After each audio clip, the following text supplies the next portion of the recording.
I went and got a piece of the picture frame matting, and I went and got a stack of foam core, pretty long pieces of foam core, and so that's that. So when you first start cutting this stuff, there's a couple of approaches. Let me start with just one piece here. So in my cut list for my tray, you're going to notice something. The height, there's one dimension here that's consistent across 3 of the 4 different pieces that I have here.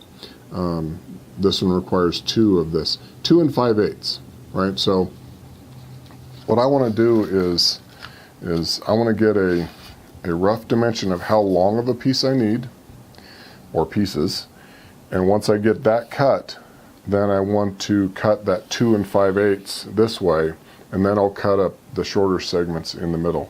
The reason I do that is because I want a consistent height for all the pieces. If I were to cut each, let's say this is one of the pieces, if I were to cut this one to length and then cut its size, and then cut the other one to length and cut its size, you're duplicating, you're doing more measuring and cutting than you actually need to do.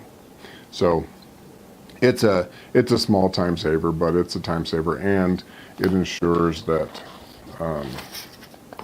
that all of the pieces are the same height. Okay, I've made some notes, done some math, and of the pieces for the tray that are 2 5/8 wide, so that's 2 5/8 this way, I've added up the lengths.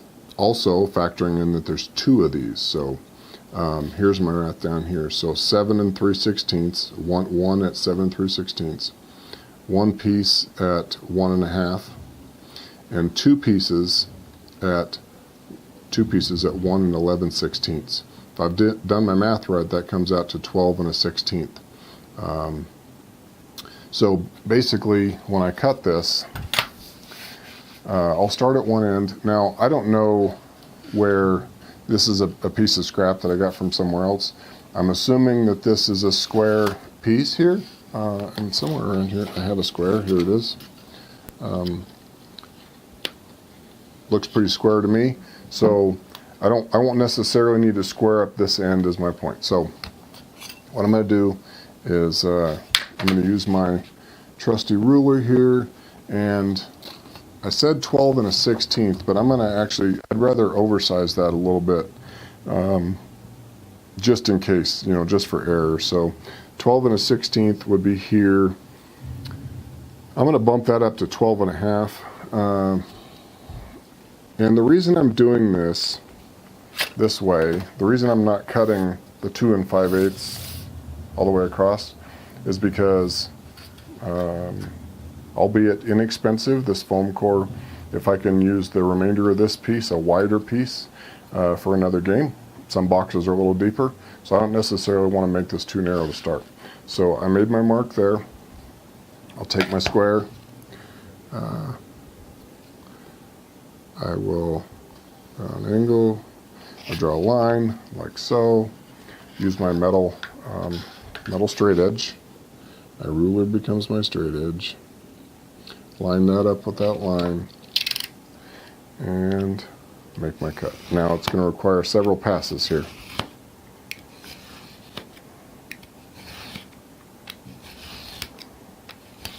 There we go. All right. Also, when I get to another reason for keeping this piece this wide and not cutting it down is when I do the main tray. These are 2 11/16. That's almost 2 3/4. That's bigger than these.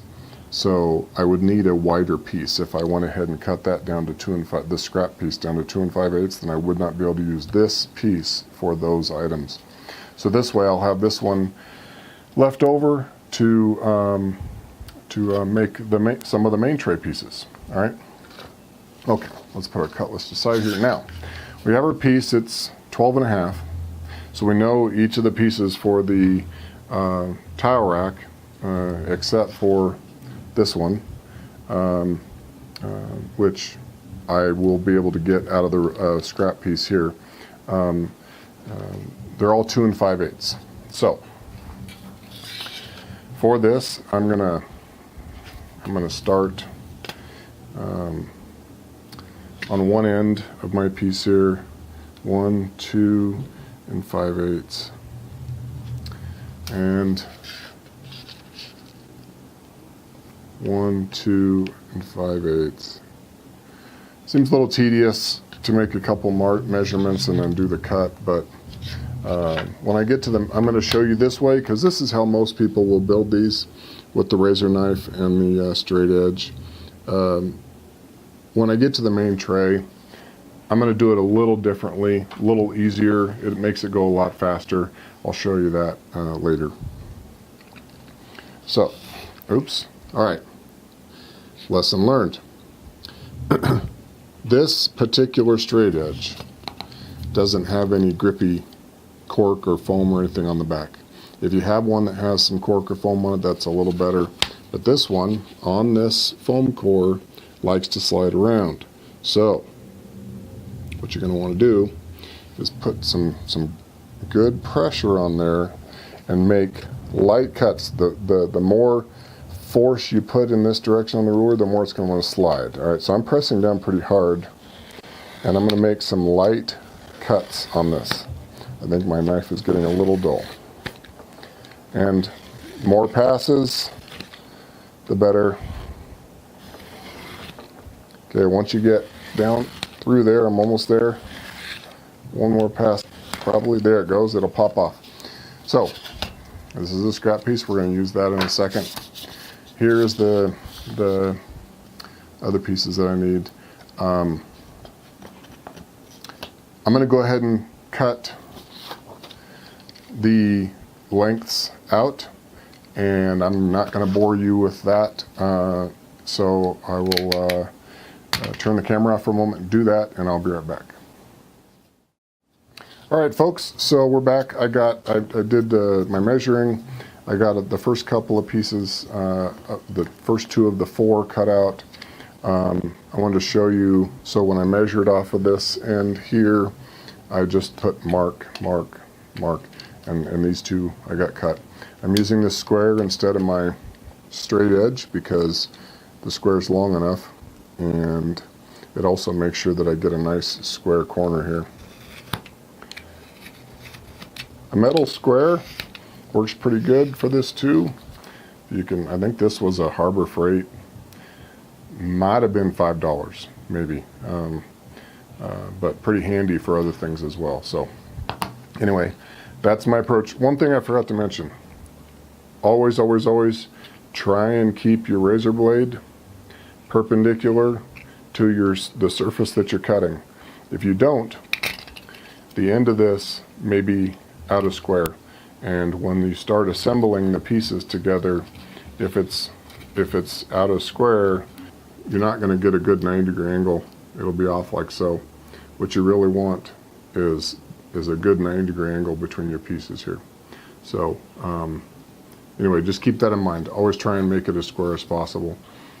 Again, when I get to the main tray, the method I use for cutting this actually fixes that. It makes just about a perfect cut along here, and I'll get to that in a second.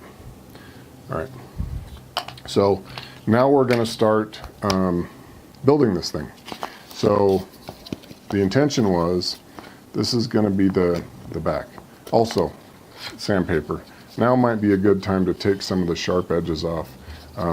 Again, I've gotten cuts with this before, so just take some sandpaper to the edge of that if you need to.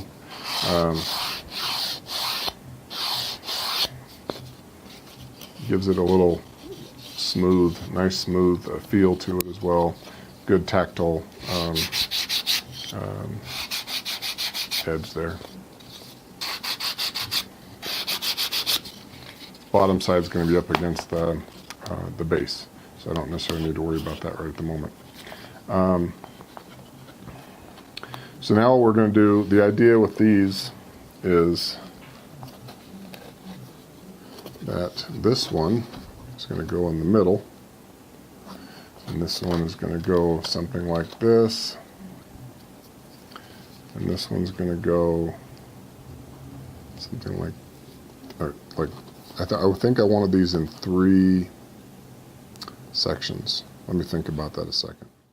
Okay, I'm back, and I got my poop in a group there. So basically what I figured out is that I had 1 divider. What I actually want is 2. 2 dividers. So I went ahead and cut an extra 2 5/8 by 1 1/2 piece. The other 2 pieces are the sides. So I'm going to do these first.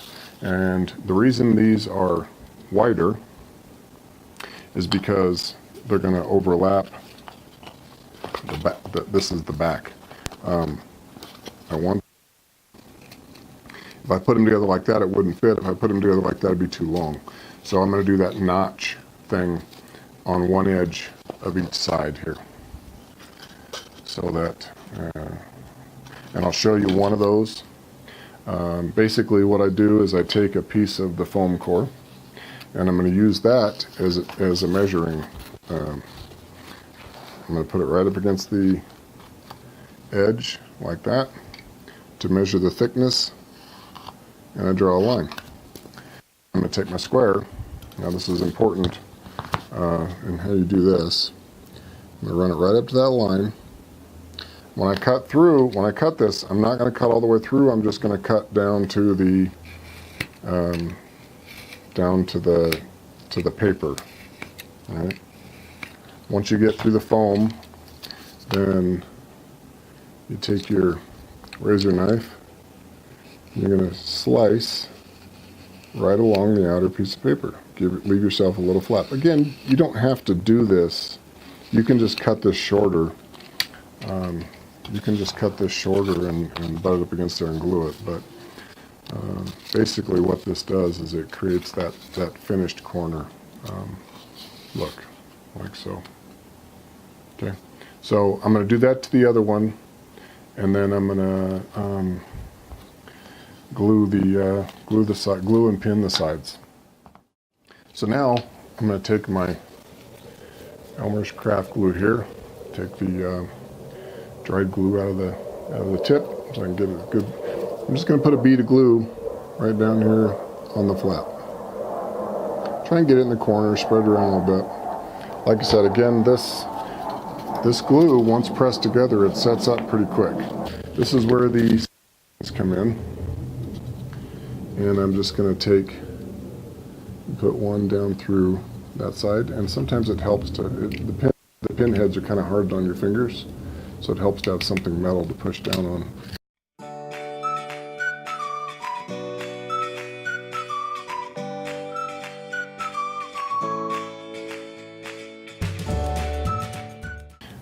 There's the sides. Now for the dividers, these are purposefully shorter so that they result, so that this edge here results in the same position, but I'm gonna put these like this. So what I want is basically 3 compartments. The reason I want 3 compartments is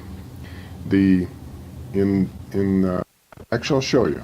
Let me go get the hex tiles. I'll be right back. So I went down and got the game. I pulled the hex tiles out. What you end up with in the game is if you stack the greenery / city tiles, there's city on one side, greenery on the other, in 2 even stacks, and this is how they ultimately will fit in the box. So as a general rule, it's always good to double check your height. What I originally intended was to put these dividers in between, like so, and put these are the ocean special tiles. The idea is that when I create this rack, then people, when they lay one of these tiles down, they'll just come over and grab one off of here. When you put it away, they'll all store back in this rack. When the base is on, you'll just be able to pick this whole thing up out of the box and start playing. You don't have to make the stacks on the table. But I must have done a calculation wrong or something, because as you can see, it's a little too long. Ultimately what I want this side, which I've pulled back off, I want this just to capture the 3 stacks of these tiles. So I'm going to, this is actually a good opportunity to, I don't want to rely on having to put these hex tiles in here in any particular orientation either. So I want to make the width of each of these sections be essentially the largest dimension across a hex, which is from point to point. So as these are sitting in there, now the space from point to point is about 1.5 inches. So remember when I said you need to undersize? Don't undersize this. Always give yourself a little bit of a gap. So what I want to do, instead of 1.5, I want to add a 1/16 onto that. Give me a little, I don't want too much float in there, but I want them to be able to fit. So I'm going to make these, I'm going to make the spaces between the dividers 1 and 9/16 between them. Okay. All right. So given that I know that, I want 1 and 9/16 plus 3/16 plus 1 and 9/16 plus 3/16 plus 1 and 9/16. That'll tell me where the side needs to be, and that'll tell me where I need to cut this shorter. Okay, so I'm going to do that math, and I'll be right back. Okay, so I'm back. So I went ahead and I cut this back piece down to the right dimension. I calculated it out to be 5 1/4 from this end to that end. So I sliced that off, I reattached the side, and now when you put this around the tiles, if I can keep from knocking all these over, you can see that they fit a lot better at the dividers in here, and that's where I'm going to attach them. So I've already gone ahead, and you can see the 2 pairs of double lines. I've already gone ahead and measured and marked where the dividers need to be, so now I'm going to attach those.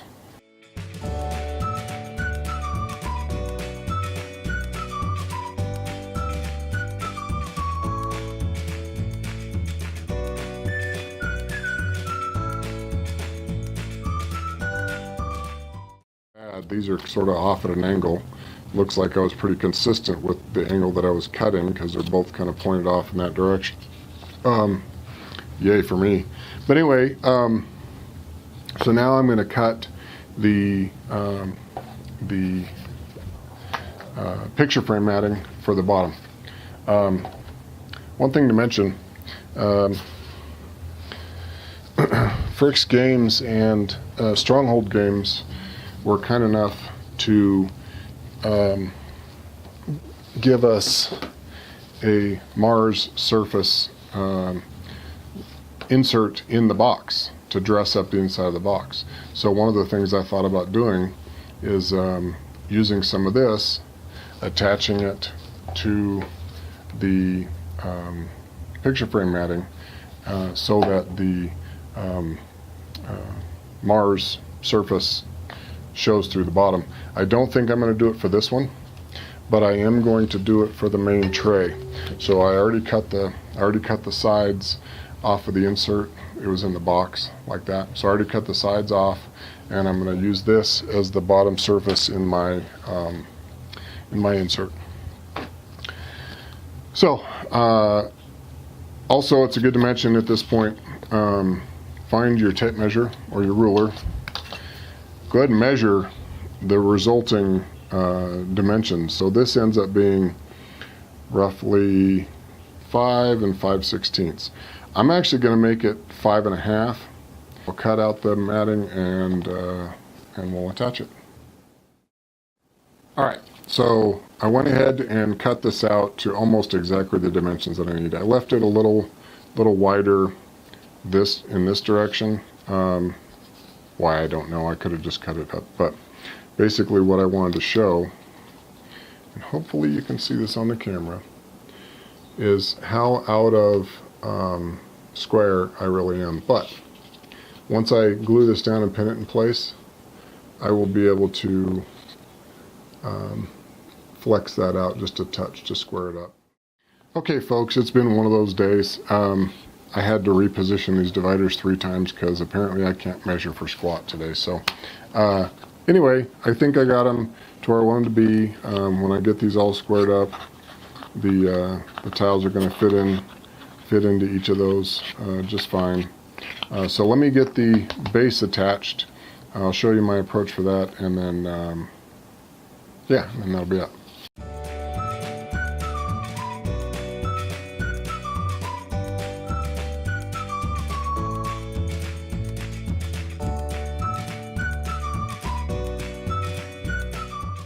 The outsides and the dividers can still move as of right now.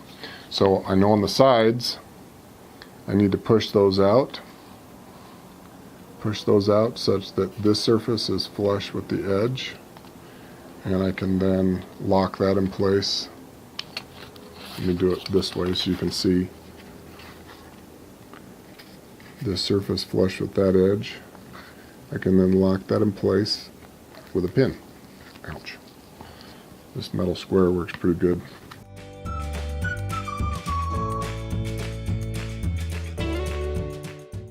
Okay, so that locks the 2 outside pieces. Now what about the insides? They can still move. So all I'm going to do here is I'm just going to set my ruler on there. I know that it actually ends up being 1 5/8 of an inch gap here and here. So from the inside of there to there, I want 1 5/8. Right now it is 1 1/2, which is what I expect, because this needs to tilt out just a touch. All right, let me make sure that's about right. Looks good right there.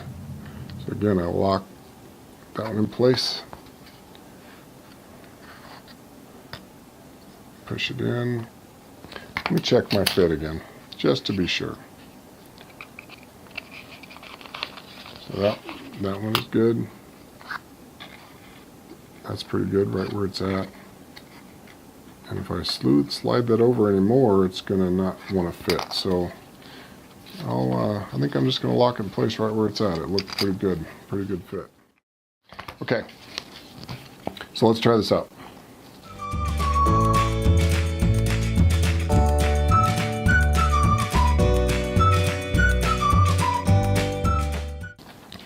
So now, if this is sitting in the box, and we've got the wall of the box here, I can just grab these and set them on the table. I noticed something.